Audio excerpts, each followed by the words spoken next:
Thanks, Senator Blumenthal. Senator Cornyn.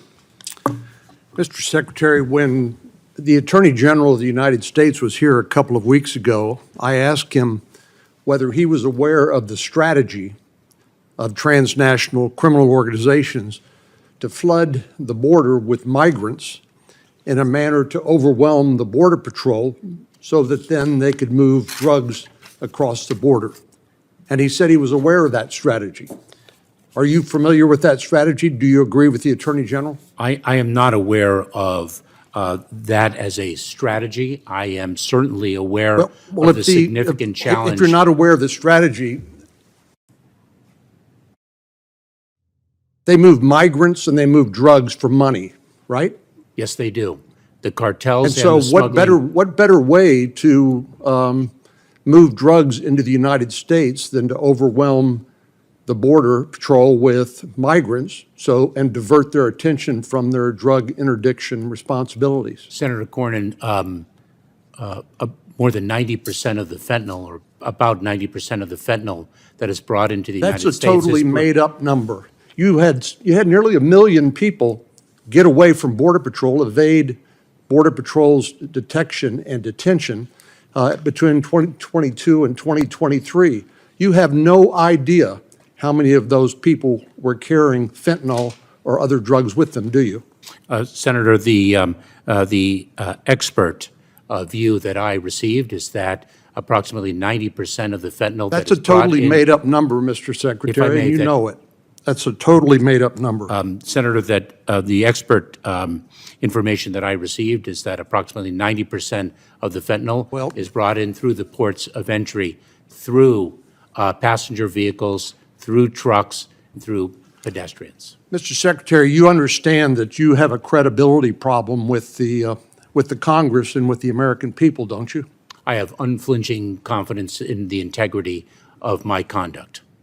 No, I'm saying you have told us two patently inconsistent things.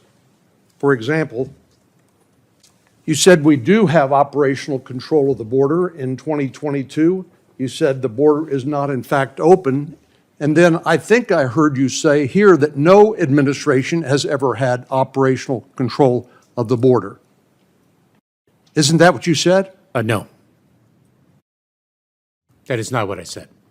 That's not what you said. Well, May the record will reflect. May I clarify? With 4.8 million people coming to the border and being ushered into the interior of the United States, perhaps never to be identified or heard from again, and with 108,000 Americans dying of drug overdoses last year alone, with those drugs flooding across the border, you think everything is just hunky-dory. That is absolutely not true. Senator, No, I understand the gravity I of the understand challenge. your answer. You said it's not true, and I disagree with you. Senator, may Last month, I went to Hayes Consolidated Independent School District in Kyle, Texas, and I met with Shannon and Darren McConville and Brandon Dunn and Janelle Rodriguez.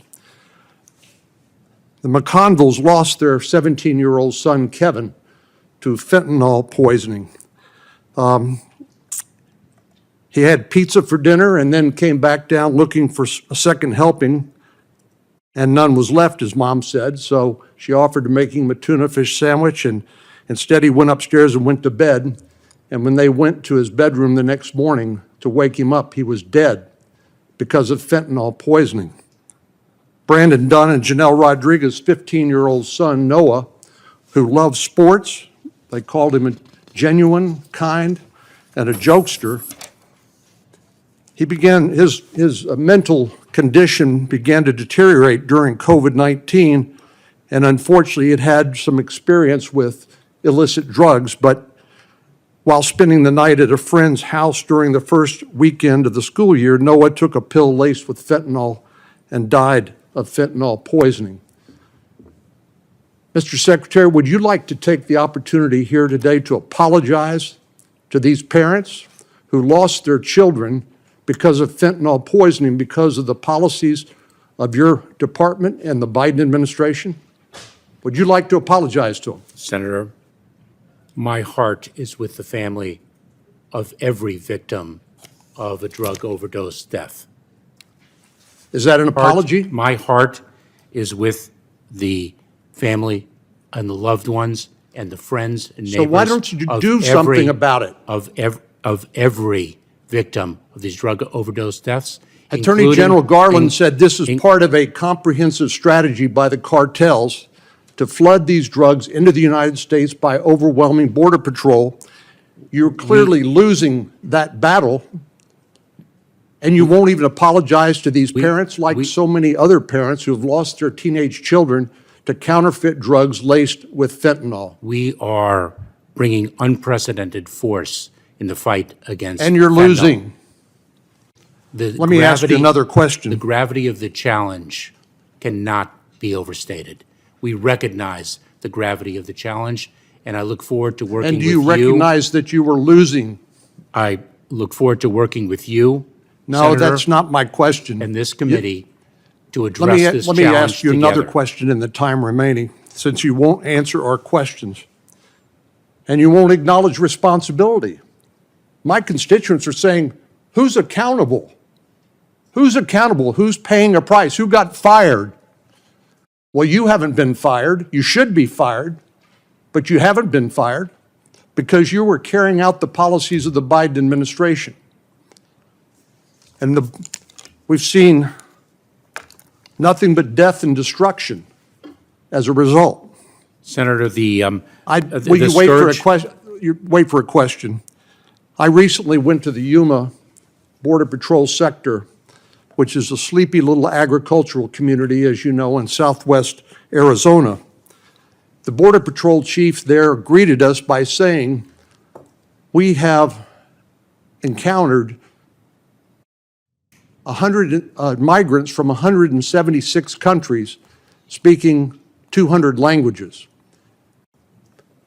Arizona Senator Mark Kelly pointed out that Mexicali is a city in northern Mexico with very close to the border where people can simply fly into that and then take an Uber over to the Border Patrol sector and claim asylum and then be released under your policies, under Biden administration policies, into the interior of the United States from 176 different countries.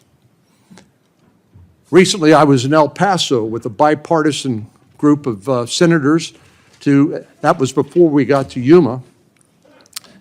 And we were out on a night patrol. The Border Patrol detained 2 young men who had passports from the People's Republic of China, mainland China, controlled by the Chinese Communist Party. They were presumably released like these other individuals into the interior of the United States with either a notice to appear or a notice to report. Can you tell the committee where these people are today?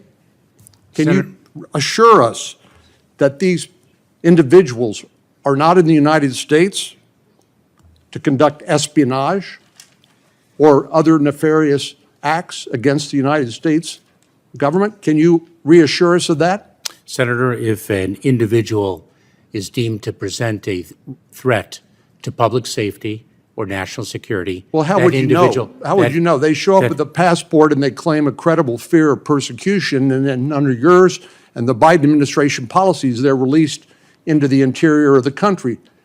These are people who perhaps we don't have any records about. Certainly, we're not going to get them from China. You know zero about them, and you know zero about the threat they pose to the United States and our national security. You can't tell us, can you, where the individuals are located who have been either paroled or released into the United States. You have no comprehensive list or ability to identify where those people are today, do you? Senator, let me again repeat that we screen and vet individuals. That's not my question. If we You're- encounter. You're quite capable of evading the questions we're asking or diverting us to something else that's not what we asked. My question to you is, when somebody from the People's Republic of China shows up in El Paso, Texas, and then claims asylum and is released into the interior of the United States, do you know where they are and what they are up to? We very well can know where they are based upon. You can, our- do you? It depends on the individual and the fact So that. some of them, if it depends on the individual, some of them you don't know where they are or what they are up to. Is that right?